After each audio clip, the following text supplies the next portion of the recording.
So hello guys, sa ngayon guys, ipapakita ko sa inyo kung paano ako magluto nitong pork ribs. Ayan. So nilagyan natin ng asin, baking soda, at lalagyan din natin ng toyo at konting mantika. Pagkatapos lalamasin natin ito para mag-absorb ang kanyang lasa.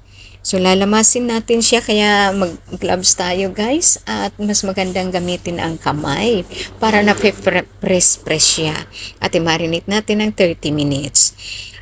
For the meantime, mag-chop tayo nitong garlic na ating gagamitin mamaya pag na-fry na ang ating pork ribs. So ito na nga guys, medyo pinupinuhin lang natin para mas maganda maging balanse ang size doon sa ating sesame seeds na gagamitin din. Ayan, kasi paghahaluin natin yan guys, ang bawang at sesame seeds na i-mix natin sa ating pork ribs. Ayan.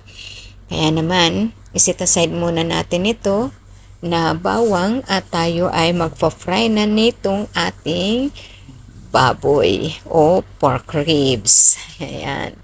So, set aside muna natin yan. At ito na yung ating pork ribs. May honey tayo dito guys at sesame seeds dahil yan ang ating pagsasama-samahin mamaya pag na-fry na itong ating pork ribs. Ayan. So, tara i-fry muna natin ito para makakain na rin tayo. Ayan. So, gutom na ako guys. Kaya nagmamadali na rin. Ito ay pa-fry na natin guys. Kailangan natin na i-fry ito sa maliit lang na apoy o slow fire. Ayan. At ipa-fry natin yan both side. So, until mag-brown siya. At ito na nga, luto na siya, kaya ipinray na natin si garlic din at si sesame seeds, saka natin ibinalik si pork at nilagyan natin ng honey. So, minix natin yan ng maigi, saka natin inain. Ayan. So,